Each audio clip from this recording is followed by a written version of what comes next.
तो इसलिए बात अच्छी है, लेकिन प्रैक्टिकल में अगर देखा तो उसका उल्टा है रियल में। क्यों? असोच्यानु अनुशोचस्व, कि जिनके लिए तुमको शोक नहीं करना चाहिए तुम उन्हीं के लिए शोक कर रहे हो। और बातें कि मैं युद्ध करूंगा तो ये होगा, नहीं करूंगा तो ये होगा, बातें तुम बड़ी अच्छी अच्छी तो करते हो। कहते ये तो बुद्धिवाद है। तो क्यों कि जो विचारशील व्यक्ति, जो पंडित है, उसका लक्षण क्या है उसके लिए स्पष्ट करके आए थे। गता शून अगता सोच नानु सोचंती पंडिता। तो जो पंडित है, अर्थात कल पंडित का अर्थ करके आए थे कि जिसके कार्यों में संसार की परिस्थितियां किसी प्रकार का कोई विघ्न नहीं डाल सकते, तो ऐसे जो विचारशील व्यक्ति हैं वो दो के लिए शोक नहीं करते। किसके लिए? गतासों जो चले गए, अब वो उनके लिए भी शोक नहीं करते। और अगतासों का जो अभी हैं वो उनके लिए भी शोक नहीं करते। तो क्यों?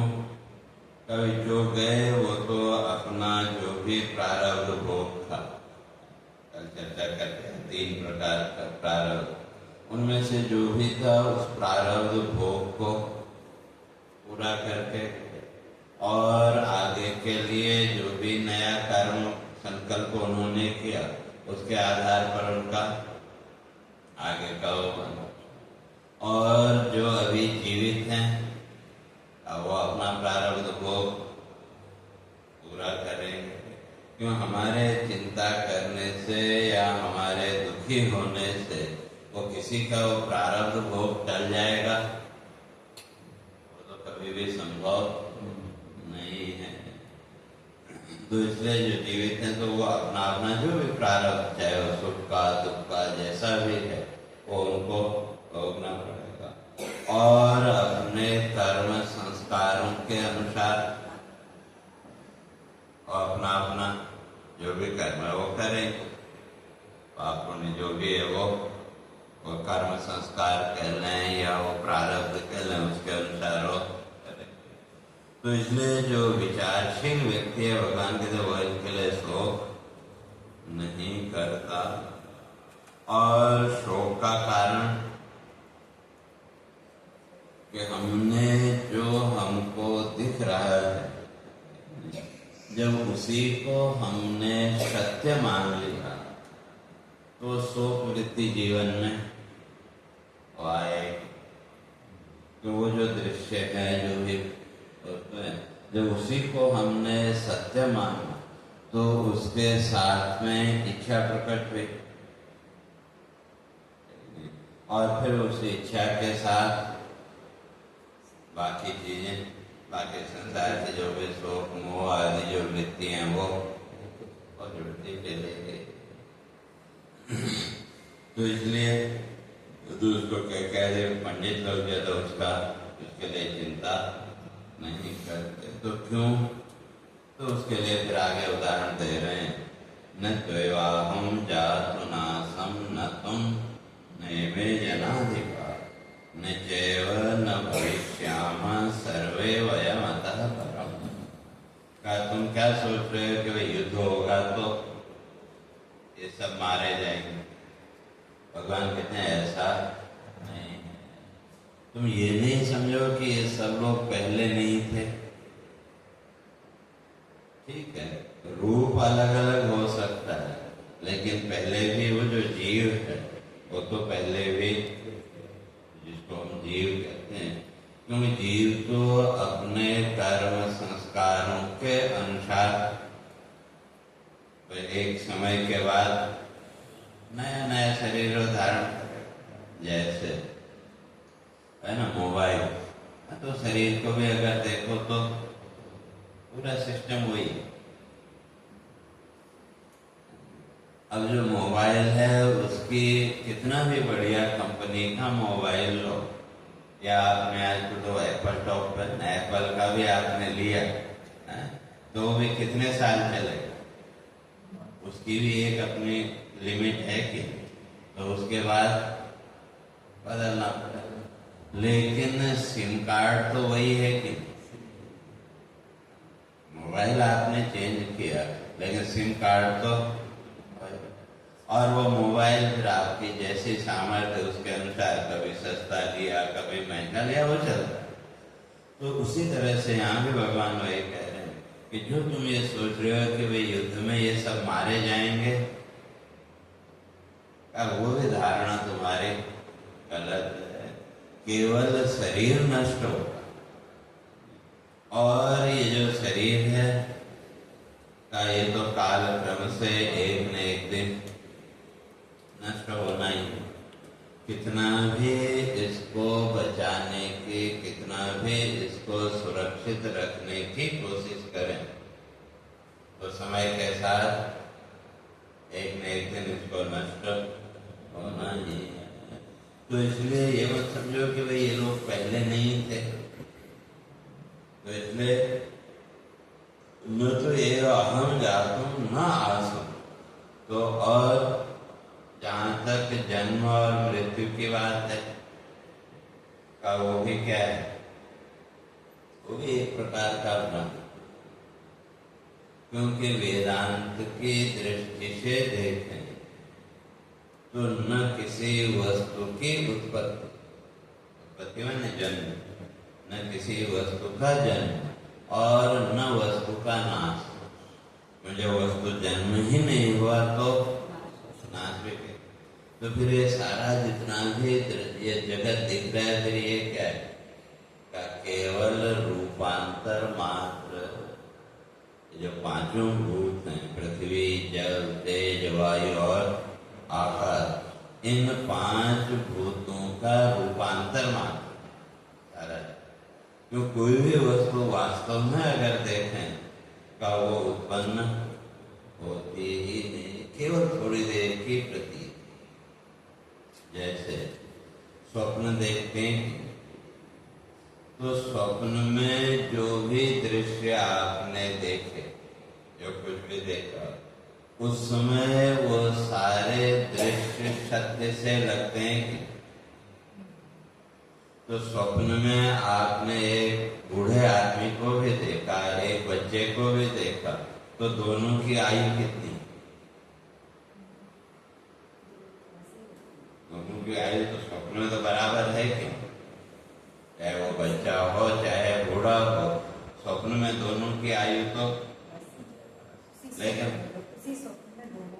दोनों, बस ये है कि वे अब एक को बच्चा और बूढ़ा जो हमने माना वो एक सापेक्षता है। लेकिन अगर आयु की अगर बात करें दोनों की, तो और स्वप्न की आयु कितनी? 5 सेकंड।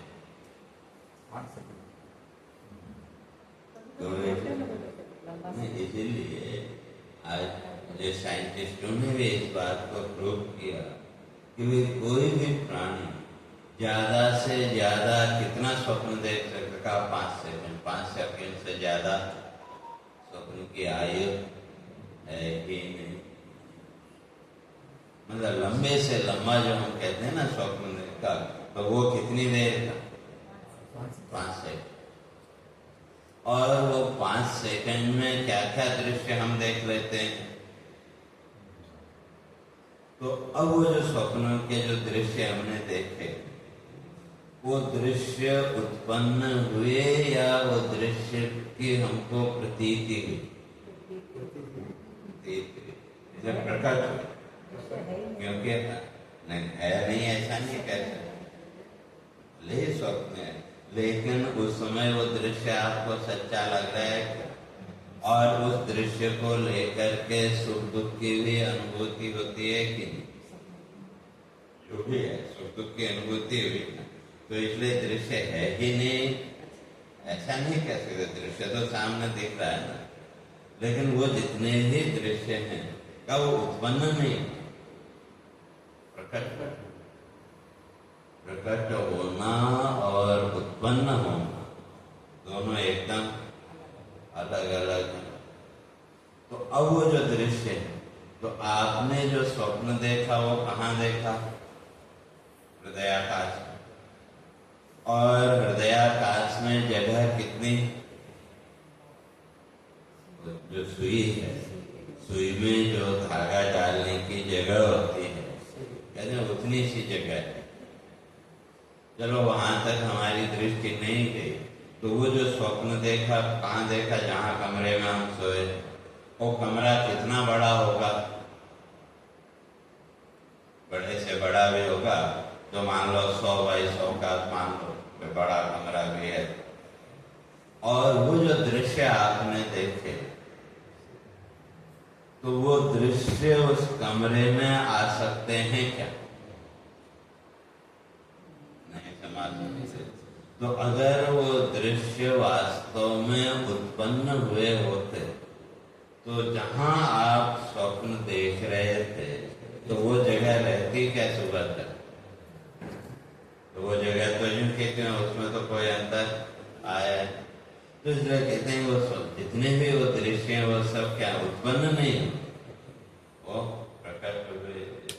तो उसी तरह से हमारा जो संसार है वो भी क्या है? वो उत्पन्न नहीं हुआ, वो प्रकट हुआ। और ये जितना भी दृश्य जगत है, जो भी दृश्य हमको दिख रहे हैं, तो ये तो 5 भूतों का रूपांतर मात्र है। लेकिन इसके पीछे जो सत्ता बैठी है, जो एग्जिस्टेंस है, वो जब ये दृश्य जगत नहीं था, वो एग्जिस्टेंस तो तब भी था कि पहले भी हम लोग कई बार चर्चा करके आए कि जब आप साउंड स्लीप में गए, तो उस समय ये सारे दृश्य गायब हो गए कि, लेकिन आपका जो सेल्फ एग्जिस्टेंस का भाव था वो तो है। तो जब और फिर जब सुबह आंख खुली, फिर इस दृश्य जगत के साथ जब हम जुड़े, तो वहां भी तो सेल्फ एग्जिस्टेंस का भाव है कि, तो ये दृश्य तो आए और या यूं कहें कि हमारे सामने दृश्य आया, तो उस दृश्य को लेकर के हमने अपने संसार की, अपने संस्कारों के अनुसार एक कल्पना की। जो भी संसार भाव है, मैं ये हूँ, मैं वो हूँ, जो कुछ भी हम मानते हैं, अगर वास्तव में देखें तो ये सब क्या है? कल्पना ही। तो इसलिए भगवान यहाँ कहते हैं कि तुम ये मत समझो कि भाई हम पहले नहीं थे, ऐसा नहीं। हम कहने का तो वो जो एग्जिस्टेंस है, इन दृश्य जगत के प्रकट होने से पहले भी वो सत्ता थी। और जिस समय ये दृश्य जगत हमारे सामने आया, उस समय भी हो सकता है। या अगर शरीर की अगर बात करें, तो वो जो साउंड स्लीप है, उस साउंड स्लीप की अवस्था में तो हमको शरीर का भी ज्ञान नहीं, लेकिन सेल्फ एग्जिस्टेंस या उसको और स्पष्ट देखना हो, तो जैसे ही आपकी आंख खुली, आंख खुलते ही जो पहला क्षण है, फर्स्ट मोमेंट, तो उस समय आपको सेल्फ एग्जिस्टेंस का बोध है कि, लेकिन शरीर का ज्ञान है। शरीर तो पड़ा है बैठ पे, लेकिन शरीर का हमको ज्ञान, लेकिन सेल्फ एग्जिस्टेंस का ज्ञान है। और शरीर तक पहुंचने में तो समय लगता है। देखो, सुबह जब आंख खुली तो सबसे पहले सेल्फ एग्जिस्टेंस, और फिर कुछ जो प्रक्रिया है, प्रक्रिया लंबी, लेकिन समय मुश्किल से 1-1.5 सेकंड, उसमें ये लंबी प्रक्रिया हमारी पूरी हो जाती है। तो अब वहां से वो जो लाइट है, लाइट आगे बढ़ी तो पहुंची हमारे बुद्धि तत्व। तो सबसे पहले सेल्फ एग्जिस्टेंस, और उसमें भी सेकेंड स्टेप में थोड़ा सेल्फ एग्जिस्टेंस क्लियर हो। फर्स्ट मोमेंट में सेल्फ एग्जिस्टेंस, लेकिन फिर सेकेंड उसमें थोड़ा सा वो और क्लियरिटी उसमें आई। लेकिन सेल्फ एग्जिस्टेंस है तो मैं कौन हूँ, क्या हूँ, और फिर वो लाइट पहुंची हमारी बुद्धि तक, और बुद्धि का काम क्या है, निर्णय करना। और उस बुद्धि ने क्या किया, निश्चय किया, नहीं मैं हूँ। तो ध्यान से देखो तो अपने आप स्पष्ट होगा। फर्स्ट मोमेंट में सेल्फ एग्जिस्टेंस, और सेकंड में उसके क्लियरिटी, उसका निश्चय कि नहीं मैं हूँ। बुद्धि के बिना बुद्धि के तो संभव नहीं। वहाँ पहले अहम, इसलिए मैंने कहा ना सारा प्रोसेस अगर देखें तो मोबाइल सिस्टम का प्रोसेस। जैसे आपने किसी का नंबर मिलाया, फोन करना है, तो वो जो रेंज है उसकी वो सबसे पहले कहाँ गई, जो भी सैटेलाइट है, टावर जो भी है, और वो जो सैटेलाइट है वहाँ तो कितने नंबर है, पूरी दुनिया के नंबर वहाँ उसके साथ जुड़े हैं कि, और वहां से फिर आपने जिसका नंबर मिलाया था वो तरंगे उसके सेट तक और पहुंच, और कितनी देर लगी। तो उसी तरह से यहाँ, तो इसलिए पहले वो अहंकार, इसलिए अहंकार के विभेद के समष्टि और व्यष्टि। तो फर्स्ट मोमेंट में सेल्फ एग्जिस्टेंस शुद्ध, वहां किसी प्रकार का कोई नहीं, और वो जो आत्म तत्व है उसको प्रकाश रूप माने, और प्रकाश का नेचर है फैलना। तो वो जो लाइट है जब आगे बढ़ी तो कहाँ पहुंची, समष्टि अहंकार, जैसे सैटेलाइट, तो समष्टि अहंकार तक वो पहुंची तो थोड़ा सा उसमें क्लियरिटी आई। लेकिन वहां हमारा जो नंबर है वो ऑटो टाइप, तो वहां से वो लाइट फिर कहाँ आई, फिर वापस अपने पास से। और जैसे हो ना ईमेल वगैरह में कई बार है, आप अपने आप को भी मेल भेजते हैं कि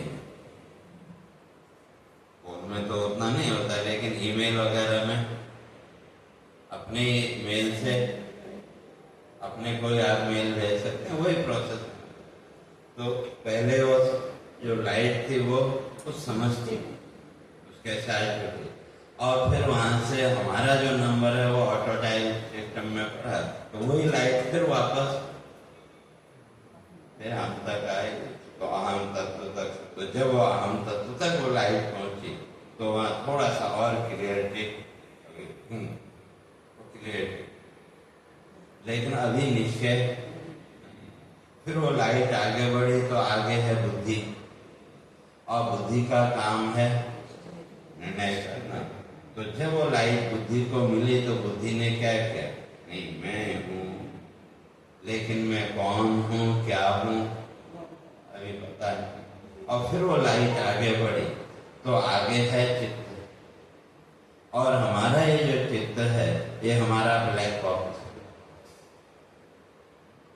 तो अब वहां जो तो जब चित्त तक वो लाइट पहुंची तो चित्त में पड़े हुए जो हमारे संस्कार, वो संस्कार उससे हाईलाइट हुए।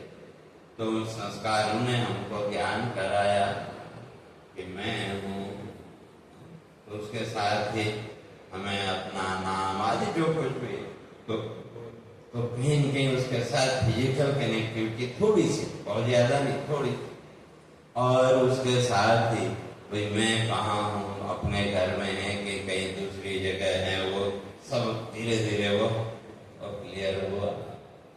लेकिन इतनी देर तक हमारी जो शरीर है वो बेड पर पड़ा हुआ है कि उसमें कोई हलचल नहीं है। तो फिर वो लाइट आगे बढ़ी, आगे पहुंची मन पर, और मन का काम है संकल्प करना। या जैसे कई बार आप अभी तो, लेकिन बचपन में वे कभी सोए, देर हो गई, अचानक घड़ी पर नजर पड़ी, वे उधर कॉलेज स्कूल पे जाना है, तो वे देर हो गई, तो तुरंत आपके मन ने संकल्प किया उठो, और उस संकल्प के साथ ही हमारे पूरी बॉडी में एक प्रकार का करंट, एकदम हम उछल के, अब वो किसने बताया? तो मन ने संकल्प किया कि इन्हें उठना है, तो हमारे पूरे शरीर में एक प्रकार का वो इलेक्ट्रिक फ्लो आता है। और घड़ी में देखा नहीं, अभी भी आधा घंटा बाकी, तो मन ने क्या किया? नहीं अभी, तो फिर वहीं से वापस चले गए। तो ये सारा जो प्रोसेस है, इसमें कितनी देर लगी? कुछ सेकंड्स में। अब फिर वो जब मन ने कहा उठना है, तो मन ने फिर उस लाइट को आगे भेजा हमारे ऑर्गन सिस्टम, पूरी बॉडी को, तो पूरी बॉडी में भी एक प्रकार का करंट, एक प्रकार के एनर्जी प्रकट हुई। तो कहने का अर्थ ये जितना भी हमारा संसार है, इस संसार को तो प्रकट होने में समय लगा, जब तक वो लाइट हमारे इंद्रियों तक नहीं पहुंचेगी, और इंद्रियां फिर और उस लाइट के साथ ये जो हमारे कर्म संस्कार, क्योंकि इंद्रियों ने फिर क्या किया? बाहर ये जो वस्तु है, जो भी बाहर हमको दिखता, तो हमारी इंद्रियों ने क्या की? इसकी एक इमेज कह लो, या इसके संस्कार को, जो भी वस्तु हमको दिखी, उस इमेज को फिर वापस हमारे चित्त के पास भेजा। तो बायोडाटा तो वही है सारा पड़ा। तो जब ये सामने जो वस्तु है, इसकी इमेज या इसके इम्प्रेशंस हमारे चित्त को जब मिले, तो उस चित्त ने क्या किया? इस वस्तु से जुड़े हुए जो भी इम्प्रेशन, जो भी संस्कार है, उनको ऊपर कर दिया, और उन संस्कारों ने हमको इस वस्तु का ज्ञान करा। क्योंकि जो संसार का जो ज्ञान है ना, वो भी 3 डायमेंशन। आजकल तो 3D का बहुत होता है, लेकिन हमारा जितना भी ज्ञान है वो 3D है। क्यों? जो वस्तु आपके सामने आई, कोई भी वस्तु, उस वस्तु के सामने आते ही पहला जो हमारा नॉलेज का, ज्ञान का प्रोसेस है, वो क्या है? इदम किंचित, यह कुछ है। और उसका कई बार अनुभव क्या होगा? कभी कभी होता है, कोई वस्तु आपने कमरे में रख के सो गए, और रात को अचानक आंख खुली और नजर पड़ी जो वस्तु, लेकिन संस्कार उससे पहले के, तो उस वस्तु को देखते ही मन में पहली वृत्ति क्या है? अरे कुछ है। और एक क्षण बाद जब स्मृति क्लियर हुई, तो पता लगा ये अमुक वस्तु है। तो जो नॉलेज का जो प्रोसेस, ज्ञान की जो प्रक्रिया है, वो सबसे पहले क्या हो? इदम किंचित, यह कुछ है। और ये है कि वे हमारे संस्कारों का जो प्रोसेस है, वो इतना फास्ट है कि वो इसको जल्दी हम नहीं पकड़ पाते। बहुत फास्ट प्रोसेस, लेकिन प्रक्रिया वही। तो इदम किंचित, और फिर ये जो वस्तु है, इसके जो संस्कार, हमारा जो ऑर्गन सिस्टम है, उसने क्या किया? उसको हमारे चित्त के पास भेजा। तो हमारी जो इंद्रियां ना, पूरा सेंसर सिस्टम, तो इंद्रियों ने बाहर जो वस्तु है, चाहे रूप, रस, शब्द, गंध, स्पर्श, इन 5 विषयों में से जो भी, उसको भेजा हमारे चित्त के पास। और चित्त ने क्या किया? उससे जुड़े हुए जो संस्कार है, उनको ऊपर ले आए, और तब हम कहते हैं कि मैं इसे जानता हूं। और अगर उस वस्तु का कोई संस्कार ही हमारे क्या बोलते हैं, भाई इसके बारे में हमको पता नहीं है। तो ये 3 स्टेप हो गए। पहले में इदम किंचित, यह कुछ है, और दूसरे स्टेप में संस्कार ज्ञान, और तब तीसरे स्टेप में हम कहते हैं कि भाई मैं जानता हूँ या नहीं जानता। तो जितना भी हमारा संसार का ज्ञान है वो एक रीति, लेकिन जो सेल्फ एग्जिस्टेंस है उसके लिए ये प्रोसेस की जरूरत थी कि वो तो हर समय वो है। बस ये कि संसार के साथ फिजिकल उसके साथ है तो वो थोड़ा सा, लेकिन वो सेल्फ एग्जिस्टेंस का भाव तो हर समय है। तो कहने का अर्थ ये कि अब ये हमारा जितना भी संसार भाव है ये तो बाद में प्रकट हुआ, और जब सोने के लिए बिस्तरे में गए तो ये सब गायब हो गया। तो बहुत बात है, लेकिन अगर रोज रूटीन में भी अगर देखें तो एक दृश्य का संसार भाव कितनी देर रहा, या यूं कहें कि हमारा जो संसार है वो कितना बड़ा, जितना हमारी इंद्रियों के संपर्क में है। या यूं सीधे सीधे कहें भाई जितना हमारी आंखों के सामने है। हमारी पीठ के पीछे क्या है, तो फिर हमारा संसार कितना बड़ा, अगर संसार को अगर माने भी तो क्या कितना बड़ा, जहाँ देख सकते हैं कि नहीं, या जहाँ तक हमारी इंद्रियों की पकड़, इंद्रियां जहाँ तक के वस्तु को ग्रहण कर सकते हैं उतना ही हमारा संसार, उसके अलावा तो सब कल्पना। तो ये जितना भी हमारा संसार प्रकट हुआ तो संस्कारों के अनुसार प्रकट। तो इस संसार के प्रकट होने से पहले हम थे कि, और जब ये संसार नष्ट हो गया उस समय भी हम हैं कि, या अगर सीधे सीधे अगर कहना वे घर में थे तो वहां का संसार, अब यहाँ पहुंचे तो वो संसार गायब हो गया कि, लेकिन हम तो वही हैं कि। तो इसी तरह से तो अब वही समझा रहे हैं कि वे स्थिति यही है, लेकिन जो सामान्य व्यक्ति है उसने क्या मान लिया कि वो जो दिख रहा है दृश्य जगत है तो उसी को सच्चा मान लिया, और जब वो दृश्य गायब हुए तो उसको लेकर के रोना धोना हमने शुरू करे। सबके जीवन के स्थिति दृश्य गायब हो। तो इसी तरह से हम भगवान वही कह रहे हैं कि वे जो तुम ये सोच रहे हो कि वे युद्ध में ये सब मारे जाएंगे, ठीक है, ये जन्म मृत्यु तो संसार का प्रवाह। वास्तव में अगर देखें तो शास्त्रीय दृष्टि से जन्म मृत्यु नाम की कोई चीज है ही नहीं। ये तो क्या है, एक रूपांतर मान, क्योंकि जहां तक मृत्यु या जन्म की बात है तो जन्म का अर्थ क्या है,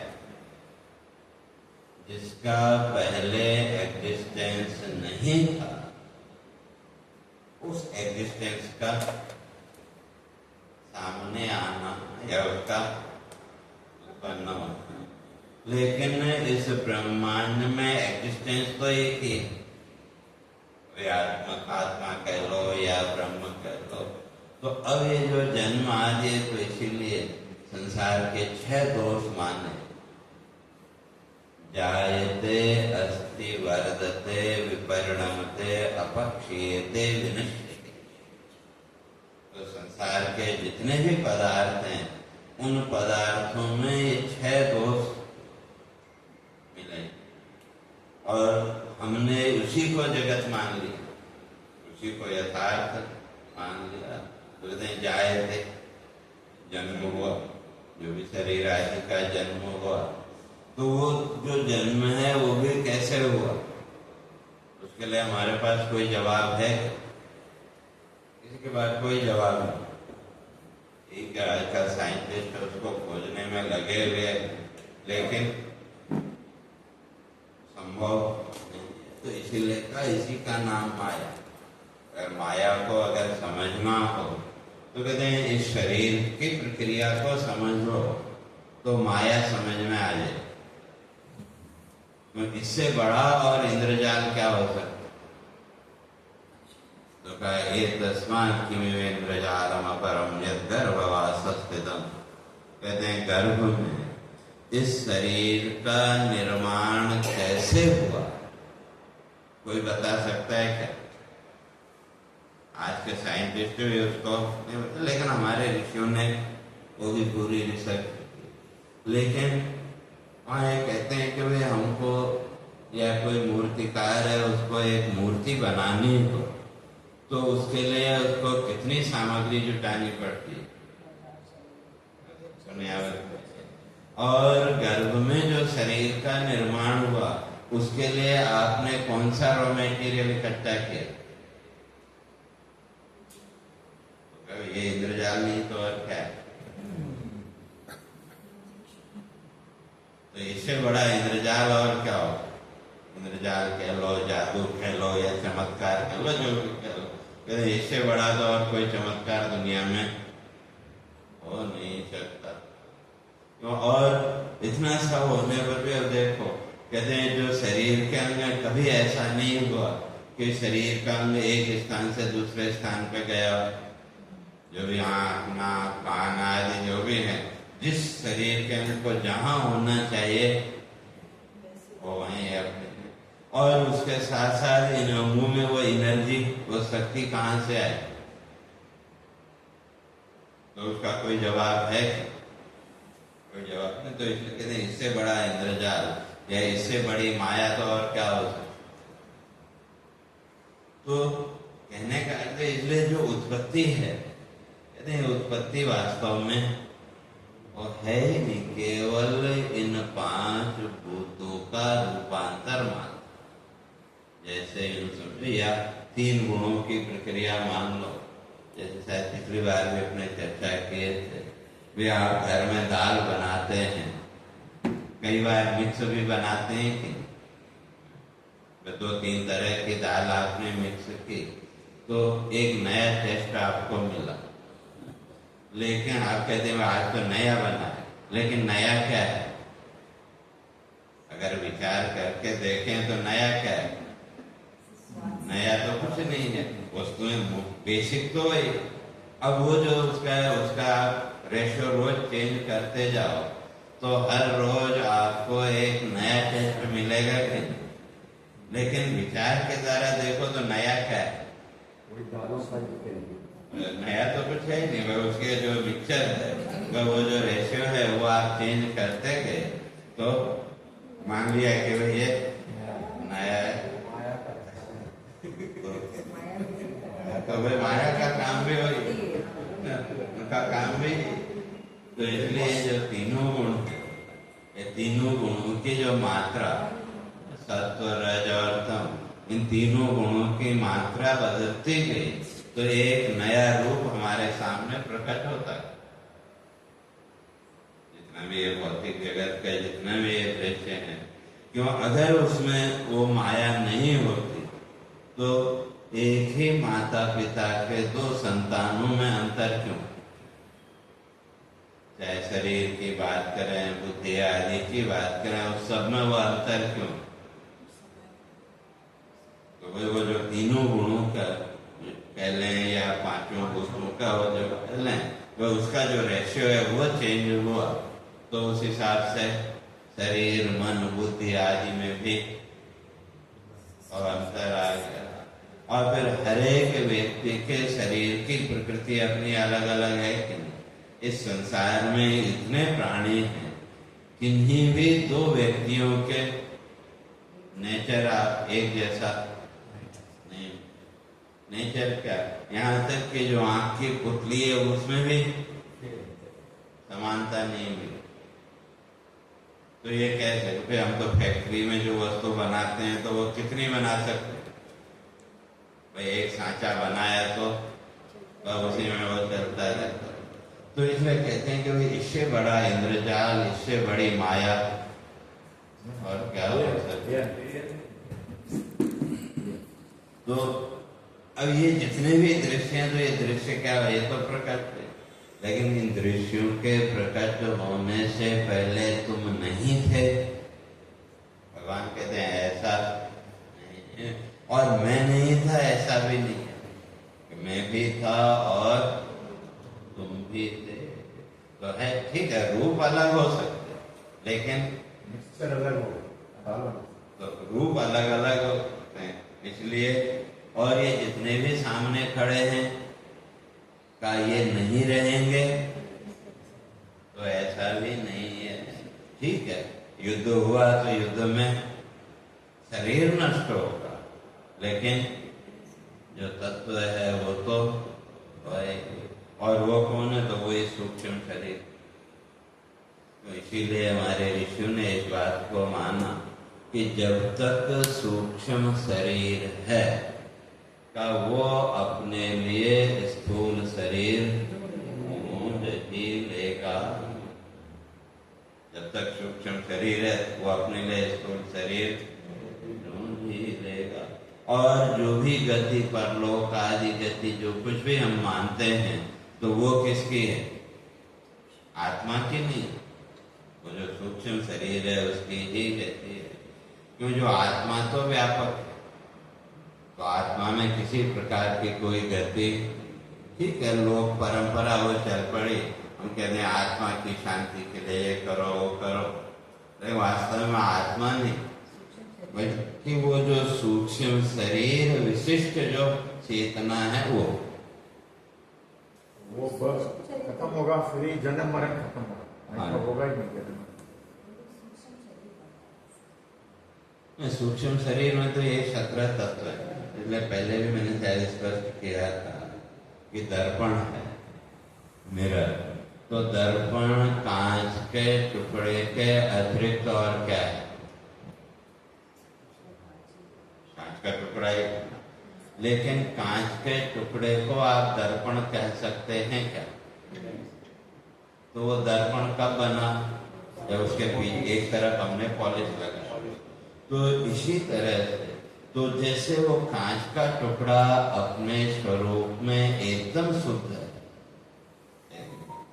तो उसी तरह से हमारा ये जो मन है, मन भी अपने स्वरूप में एकदम शुद्ध है। ठीक है, भगवद गीता में भगवान ने माना कि भाई, जब अर्जुन ने कहा चंचलम ही मना कृष्ण, मन बड़ा चंचल है, तो भगवान भी उस बात को स्वीकार करते हैं। लेकिन अपने एक है मधुसूदन सरस्वती, जिनकी लिखी हुई पुस्तकें आज मास्टर्स में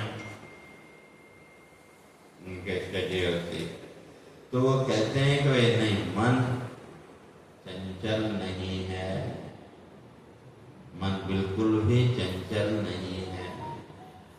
मन अपने स्वरूप में एकदम शांत है। क्यों? अगर मन स्वभाव से चंचल होता तो आप 1 घंटा यहाँ बैठ पाते थे?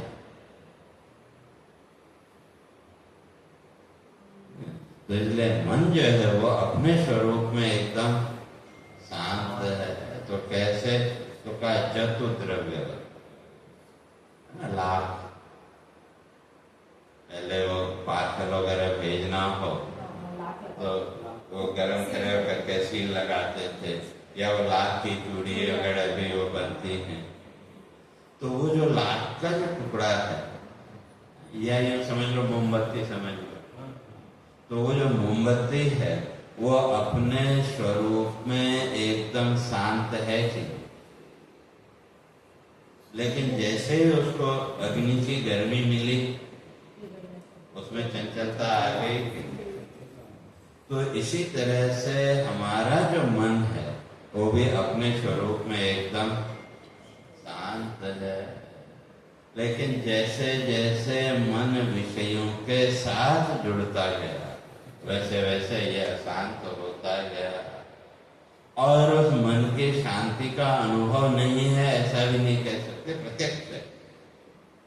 जैसे मैंने कभी कहा था कि सुबह जब आपकी आंख खुली और जिस दिन आप एकदम रिलैक्स हो, भाई ऑफिस का भी कोई वो नहीं है, घर का भी कोई वो नहीं है, तो उस दिन देखो आपका मन शांत है कि, और कितनी देर, जब तक आप अपने रूम में हैं तब। और जैसे ही आप रूम से बाहर निकले तो सामने जो भी दृश्य आया, बच्चे आए तो उन बच्चों को सामने देखते ही आपके मन का विक्षेप आरंभ हो गया कि, तो उससे पहले तक आपका मन एकदम शांत है कि, और जिस समय आपका मन शांत है उस समय आपके जीवन में सुख है कि दुख है? उसको आप सुख भी नहीं कह सकते और उसको दुख भी नहीं कह सकते। तो अगर सुख और दुख दोनों ही नहीं है तो कहना पड़ेगा वो आनंद की, तो वहां सुख भी नहीं और दुख भी नहीं, सहज स्थिति है। तो लेकिन वो कितनी देर रहे? ज्यादा से ज्यादा जब तक हम अपने कमरे में हैं उतनी देर। साक्षीभाव फर्स्ट मोमेंट आंख खुलते ही जो पहला क्षण है, तो वहां पर वो साक्षीभाव, तो उस समय आपको सेल्फ एग्जिस्टेंस का भाव, तो इसलिए वो फिर संसार की कोई वृत्ति आदि और नहीं है। इसलिए सांख्य दर्शनकार इस बात को स्पष्ट करते हैं, वो जो आंख खुलते जो फर्स्ट मोमेंट, वो जो सिचुएशन है, उस स्टेज तक हमको स्वयं ही जाना पड़े, फिर उसके बाद ही प्रकृति हमारी हेल्प करेगी। उससे पहले ये जो प्रकृति है ये हमारी कोई हेल्प करने वाली नहीं है।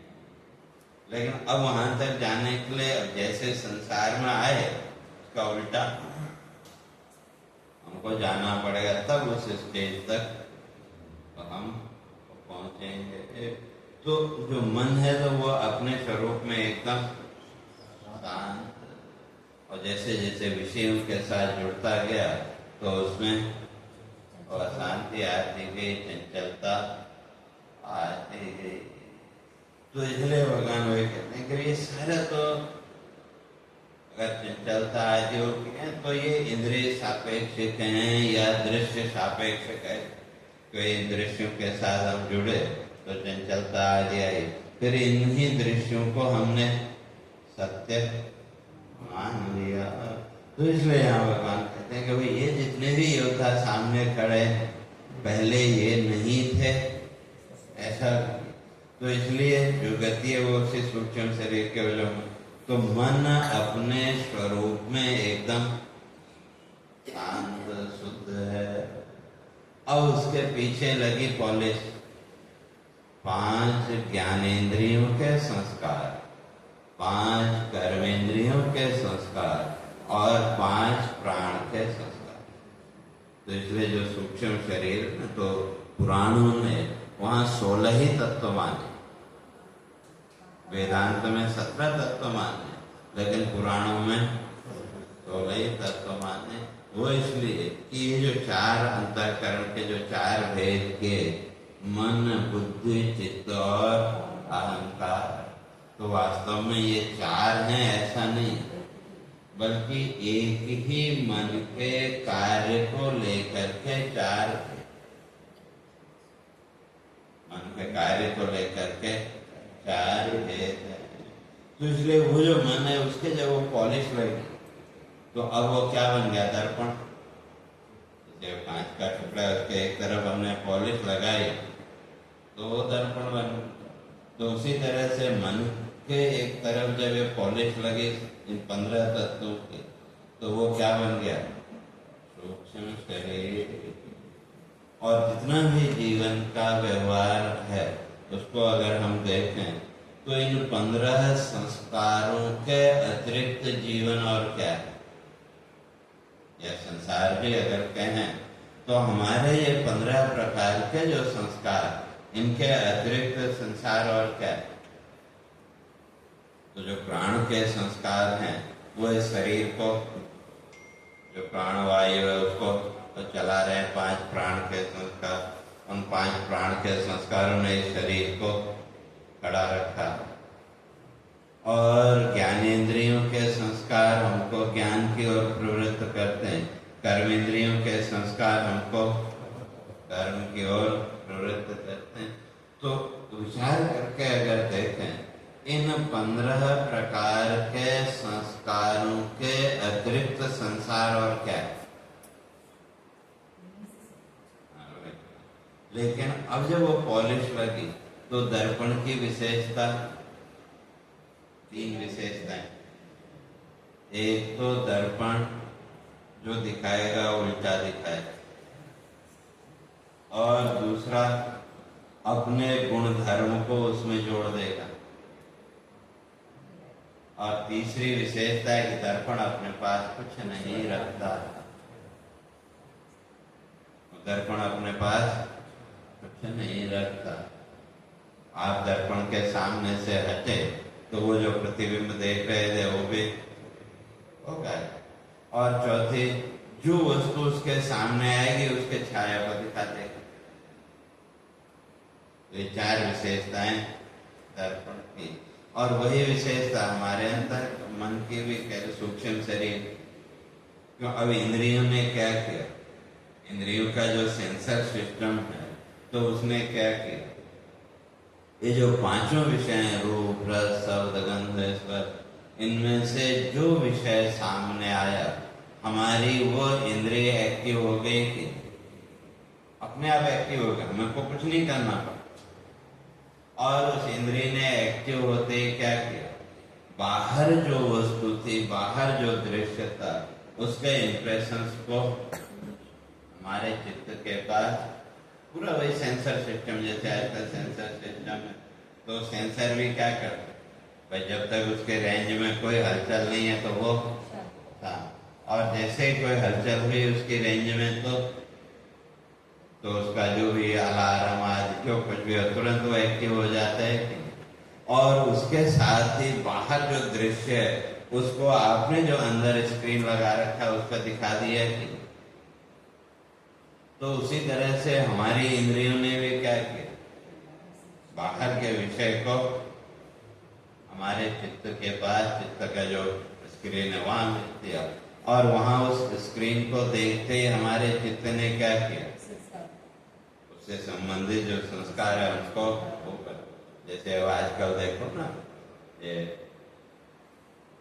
सिक्योरिटी वाले कभी कहीं कोई क्राइम हो गया तो वो सीसीटीवी फुटेज खोजते हैं, और फिर उसके आधार पर वो जो भी पिक्चर है या जो कुछ भी है उसको दूसरे उसके साथ और टैली करते हैं, और जहां वो टैली हुआ तो तुरंत। तो उसी तरह से यहाँ भी क्या हो कि जैसे वो चित्र अंदर पहुंचा तो उससे जुड़े हुए जो संस्कार थे वो ऊपर आ गए। लेकिन अब उसमें वो अंतःकरण ने क्या किया? वो संस्कारों को जोड़, बाहर से जो इमेज आई वो प्योर, इसमें न सुख है और न दुख है। अब हमारे चित्त संस्कारों ने क्या किया? तो हमारे चित्त संस्कारों ने इसमें सुख दुख का भाव जोड़ दिया कि अपना पराया जो भी है, तो वो हमको किसने बताया? हमारे चित्त संस्कारों ने। तो हमारा संसार चल पड़ा, तो इसी का नाम है सूक्ष्म शरीर। तो अब ये जो सूक्ष्म शरीर है इसकी गति है। अब जो दर्पण है, तो दर्पण को ऐसे तो नहीं रखेंगे, फ्रेम बनाना पड़ेगा। अगर ऐसे ही रखा कांच का टुकड़ा तो कभी हाथ में लगने का डर और टूटने का डर। तो पहले अभी भी गांव में मानता है कोई कुछ नहीं है तो कपड़े से उसका फ्रेम बना दिया। तो अब वो जो फ्रेम है, तो जैसा दर्पण होगा वैसा ही बनाना पड़ेगा कि चाहे दर्पण गोल है, चौकोर, जैसा भी है, प्रेम भी, तो ये जो प्रेम है ये हो गया स्थूल शरीर।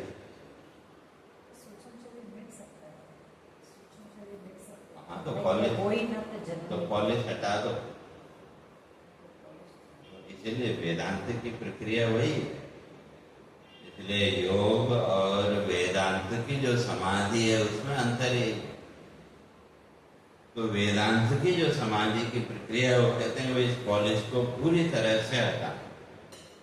क्यों? अगर सुई के नोक के बराबर भी अगर पॉलिश रह गई तो वहां रिफ्लेक्शन होता, तो वो रिफ्लेक्शन फिर आपको जन्म लेने के लिए बाध्य कर सकता है।